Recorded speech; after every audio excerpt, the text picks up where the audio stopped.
And let's move to our last speakers for today to conclude the conference. So the second speaker engaged of the organization of this conference for PhD students of City University of Hong Kong at the Aquatic Animal Virtopsy Lab. So Miss Maria Jose Robles Malagamba, sorry, that prepared a speak about conservation issues of the dolphins in Hong Kong. And this talk has been organized as well by Aris Cheng, George HODGSON, and Nelson Pokhim. And so please, Maria, we are listening to you if you're ready to share your screen and start the presentation about those dolphins around Hong Kong. Thank you, Nico, for your presentation, for your introduction, and also for all the people who stayed until the end to see us here. So I will just share my screen now. Let me know if you can see it. Yes, we can see it. Thanks. Okay. Okay. So good afternoon, everyone. Today I will give you an overview of the 2 Hong Kong cetacean species that we have in our waters. So why should we care? So I think when we first think about, marine mammals and dolphins, the first thing that pops into our mind is something like this. So we have Flipper the dolphin, and we have been influenced by all these shows in TV and in movies about these very charismatic animals. But we should not only care because they are cute, we should actually care about them because they are ecosystem sentinels of the marine environment. And what does this mean? That knowing about them, we can actually learn about the health of our oceans. So they play important ecological roles. And why is that? So it's because of their long lifespans. They have really long lives. Also because they live quite close to the human environment. And also because they can bioaccumulate toxins in their blubber, which is their fat and other organs. And because they are like apex predators, which means that they are in top of the food chain. So even though these animals play a very important ecological role, the human activities are actually impacting them, making them vulnerable, and some of them even threatened or in danger of extinction. And they have also all these threats, including fisheries, climate change, that are not helping, even though there have been conservation mechanisms trying to protect them. So all these factors, all these threats, can actually make them have these multiple stress syndromes, which means that this can lower the immune system, making them more prone to, for example, infectious diseases and even zoonotic diseases that can be transmitted from them to us. So what about the situation of the cetaceans in Hong Kong? So the first thing that we think of cetaceans in Hong Kong is the pink dolphin, which actually its name is the Indo-Pacific humpback dolphin. So it's the one that we have on the left of our screen. So actually, when they are born, they are grayish, and then when they become adults, they become white. And you can see that also they look quite pink because of the transparency of the skin and the blood vessels. So that's why you can see them pink and sometimes white. And on the right side, we have the less known, but also very important Indo-Pacific finless porpoise. So it's one of the species of porpoises, actually, that does not have a dorsal fin, like most of them. So also like another one that lives in Chinese waters, not specifically in Hong Kong, but it's a narrow ridge finless porpoise that also doesn't have a fin on its back. So we have these 2 species, which are the local species in Hong Kong. So then we have this table provided by Aquatic Animal Virtopsy Lab, which is where I'm a PhD student in. And we can see actually all the strandings that have been happening in Hong Kong since 1983.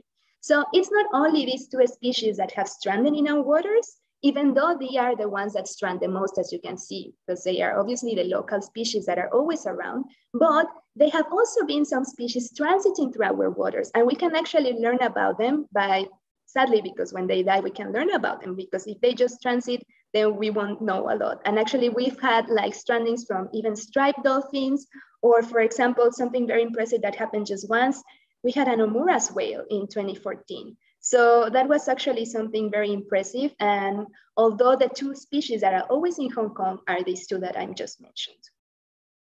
So then what about their conservation status? So actually, both of them are listed under the IUCN Red List of Threatened Species as vulnerable. And in regards to their global protection status, they are both as well cited in the Appendix 1 of CITES. and in the appendix 2 of the conventional migratory species, sorry. And in China, there's a bit of a difference because then the Chinese white dolphin is listed as grade 1 national key protected species, and the Indo-Pacific finless porpoise as grade 2. And this can be also because grade 1 means like a higher grade of like protection. And in Hong Kong as well, both of them are protected under the Wild Animals Protection Ordinance and the Protection of Endangered Species of Animals and Plants Ordinance. So now let's start about what also is concerning this part of the conference, which is the dolphin-human interaction. So we will start first with the Chinese white dolphin. So first on the left side, we have a map that it was provided by the Agriculture and Fisheries Conservation Department. So they do these monitorings every year. So this one is from 2019 to 2020.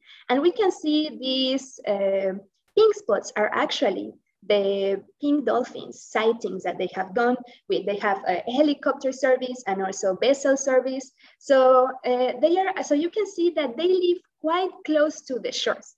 So the interaction between humans and dolphin is quite close. And one of the most important interactions, or one of the most common interactions, is with the dolphin boat tours. So these small cute boats are actually called walla wallas. And they promote this type of like dolphin watching tours, but they are actually now they are implementing as well a bit of like a conservation message and a bit of like, teaching about the biology of these animals as well, instead of just like profiting from them. So this is actually beneficial as well from like for the tourists because they know more about it, and also for the local communities, and also for the dolphins, because as they have previously said, like you will love and you will protect something that you know. So this is one of these cases.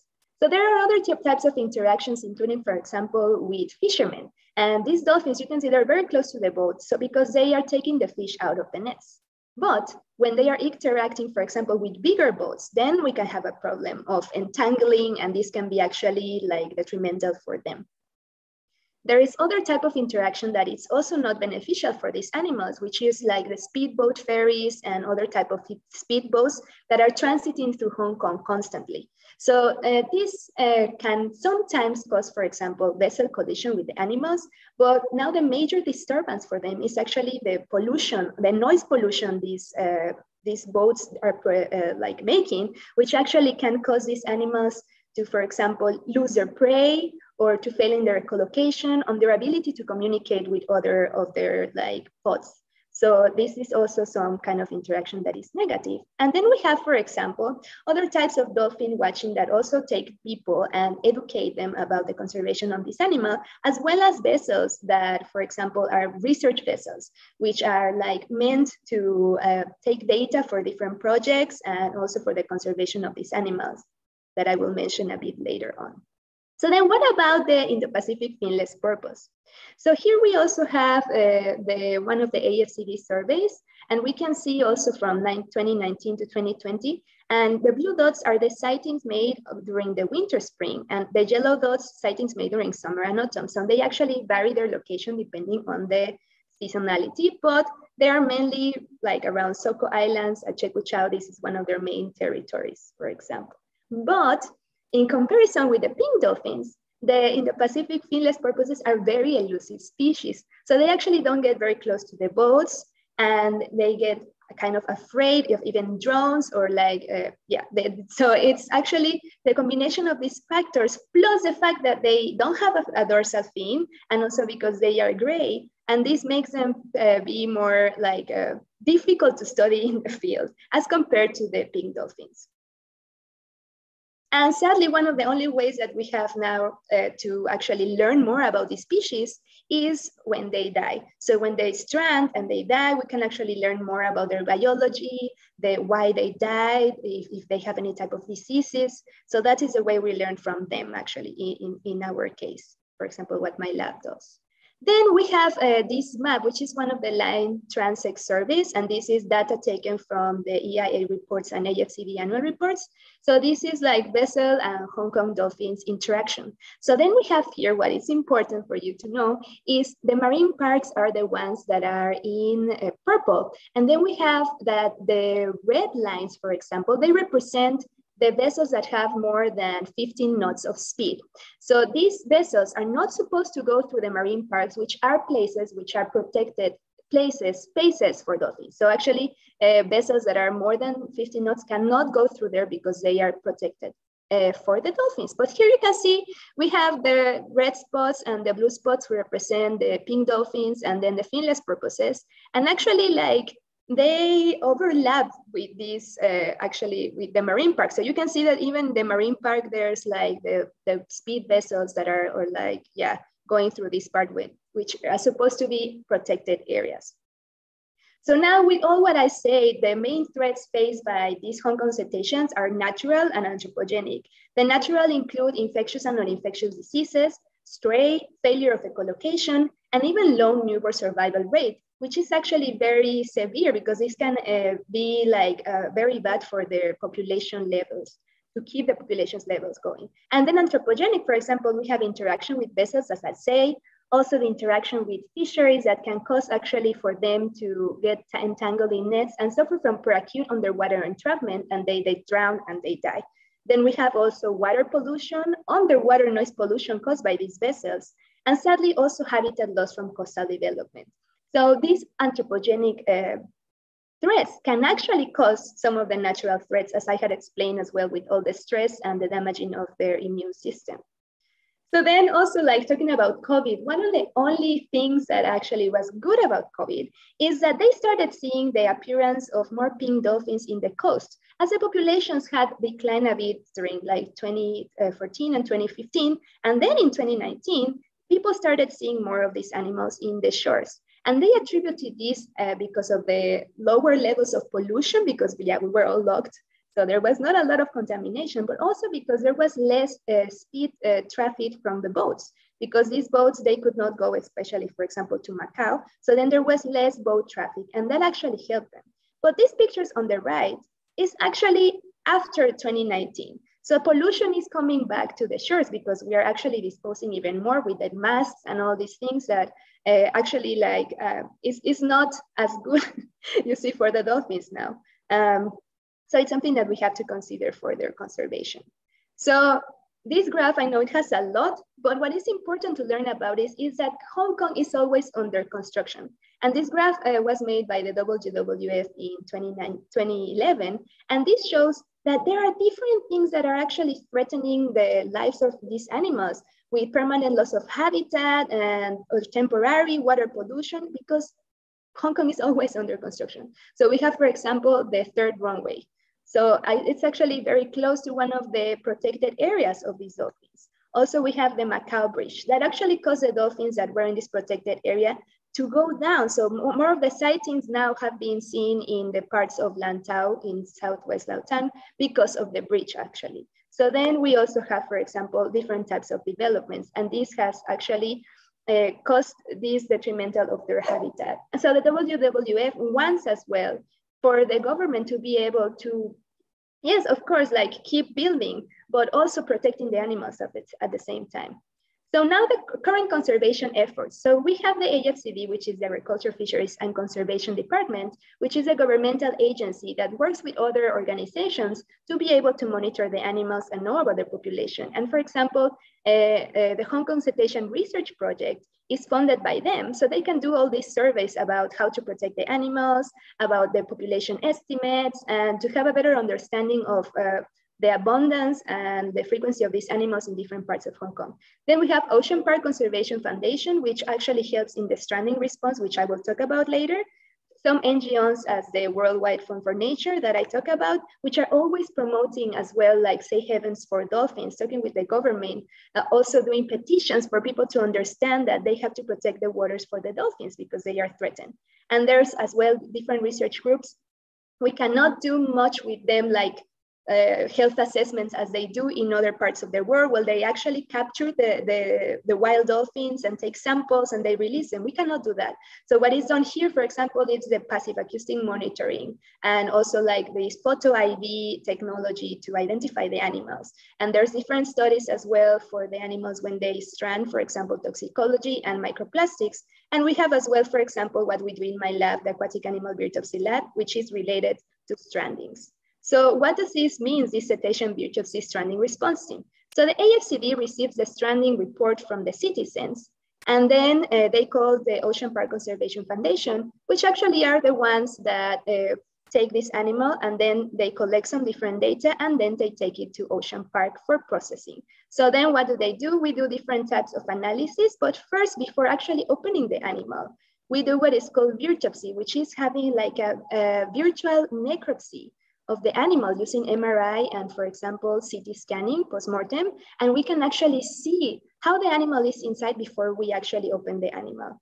So, for example, biopsy can aid us, for example, detecting different types of infectious diseases, even foreign objects. For example, here they found a hook, and then with postmortem CT scanning, and then for the necropsy, then it was easier to locate this hook. Also for zoonotic diseases, performing this type of postmortem CT scanning can actually prevent the vets to get infected. So this is a way that we have as well to know more about the animals, because this is one of the ways that we can get closer to them in this case. So now in summary, I want to make clear as well that dolphins are important ecosystem sentinels of the marine environment. So it's very important to protect them.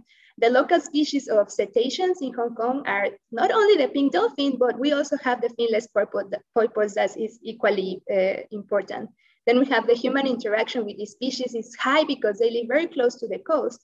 The major threats includes, for example, the ones related to anthropogenic origin. And there's different research with these animals that are like obviously not as close as in other countries, but there is research done to preserve them. And finally, like there needs to be a collaborative effort to conserve them, to preserve them. So not only from NGOs, the government, but also like from us. So we have to also contribute for this, and not only to protect these animals, but to protect the wildlife as we have seen in all these presentations. It's important to protect the whole wildlife that we have. So this is all from me. Thank you very much. Here's our contact number. If you're in Hong Kong and you find some stranded cetaceans, you can just call 1823. And also, if you want to know more about what we do in my lab for the Aquatic Animal Biopsy Lab, we have here the social media. So if you have any questions, please feel free to ask. Thank you, Maria. Thank you for the presentation about the dolphins. And again, like with the presentation of Kelvin, the summer coming, I guess more and more people will be interested in going out on the sea with the boats and watching the dolphins. So it's good that we are more aware now and people are taking care of those animals and their conservations. So we have actually two questions. So are there any benefits for the dolphin regarding the interaction with those dolphin boat tour that I was mentioning? So yeah, actually, like as I mentioned before, actually there's benefit as well for the dolphins, because now these dolphin tours are being more educational now. So first of all, it was maybe just profiting from the animals, but now they also give this message that we have to do more for their conservation. So they explain about their lives and like their biology. So now with this, also people are more aware, okay, so these animals are important for this ecosystem, so we have to help them out. So they are also changing the way they are doing these tours for people to be able to know more about them and care more about them. So that can be beneficial for them. Okay, great, thank you. The second question is, what are the most common infections that you could find, you or your lab, in the dolphin when you do the necropsy? So actually, for example, in terms of infections, one of the most common infections that we see are related to parasites. So one of our lab mates is doing his PhD in the parasites of the dolphins, which is very interesting. So we have, for example, parasites that are located in their peribulary sinuses, so very close to their ears. And actually the ones that have it the most is usually the finless porpoises. So in the pink dolphins, it's actually not that common for us to find them, but in the finless porpoise, almost all the time we found the parasites in the ear. We also found, for example, lung parasites. So we've seen these calcifications in the lungs as well. And even in some cases, we've seen like these poor babies with like a really bad parasitic infection that goes through whole their trachea to the lungs. And also mammary parasites. So in their mammary glands, we can also find parasites, which are like cysts. So they can be encapsulated. But yeah, like those are the most common infections that we see that are like just parasitic infections. Yeah. Okay, thank you. And we have a last questions before to end. Is there anything that non-specialists can do to protect the dolphin around the world in general? So I guess except participating to the boat tour and learn about the protection. Yeah. Also, like for example, there's dolphins, everywhere in the world. So if someone, for example, finds a dolphin stranded in the beach or something, they can help, and they can call these institutions, and they can actually be part of like keeping the animal safe while all the help is coming. So they can keep the animal, for example, wet and not touching it. So they can actually contribute, because actually, like, the way we know that there's a dolphin that have stranded is because people are calling the hotlines and saying, hey, I was like coming through the beach and I saw a dead dolphin. So if you do that, that actually is very important for us, because sometimes, like, when they report these animals, they are already very decomposed. So it's harder for us to know the cause of death. But if the minute they see that there's a dolphin that has stranded in the beach and they call, that actually help us to have more information when we have the animal with us. So yeah, and also like recycling. And for example, in this case, these animals, they are very clever, so they don't eat plastic. But actually, like, there's other ways that the pollution can affect them. So it's very important for us to be aware of how we recycle and how we treat the trash that we generate. Okay, thank you very much for this answer. You're welcome. So yeah, so thank you, Maria, for coming today and presenting. And so we will be able now to conclude this conference. So first of all, thank you for joining and asking different questions on the chat. Sorry if by the timeline that we had for those presentation today, we couldn't answer all the questions and the comments that you could have, or in case you have questions later or you didn't want to pop up on the chat box and ask different questions, don't hesitate. We have the email here and the different social media where you probably saw already the programs and the different posters of this conference. So thank you, and join us and contact us if you want more information about that. And please, George, you want to communicate again to the conference? Yes, thank you so much, Nico. We really, really hope that you enjoyed this afternoon. We're going to be publishing some recordings on our social media, so please take a picture of that screen, make sure that you're following us. And also, just because we're really excited to bring this, we're just going to do another quick picture. If you want to, please feel free to turn on your cameras, just say, yay, we've done it. Congratulations. Thank you to all our speakers today as well. Just going to give it a few more seconds just in case. Brilliant. Thank you. Okay, I think that's everybody. Oh, wow, so many people. So exciting. Okie dokie. Okay. Thank you very much for the participations. Thank you, George, for the communication. No problem. Thank you all. Have a great night. And yes, watch out for our Twitter and Facebook. We'll communicate any changes there. Yeah, and then before to completely end this room of Zoom and this conference, I think we have to acknowledge all the participants of this conference, because without all of you, it won't be possible. So first, thank you to all the speakers. The 8 of you bring a lot of knowledge today and a lot of great information and feed our curiosity and our importance that we are facing now with the challenge of conservation, especially with a city like Hong Kong. But thank you to all of you to participate, and also Sagarika and Dr. Rehan for Southern Asia. And I would like also to acknowledge the organizer and partner. So of course, my team that participate actively since those 2 months to build this conference. It was really tough sometimes, but really rewarding, especially to see how the result is. So thank you, Kizar, Tanya, Maria, George, Harris, Shi, Nelson. And also thank you, Gabrielle, that is not involved in the PhD team for organizing this conference, but she made all the poster and the programs that we share on the social media. So special thank you to her for the great work.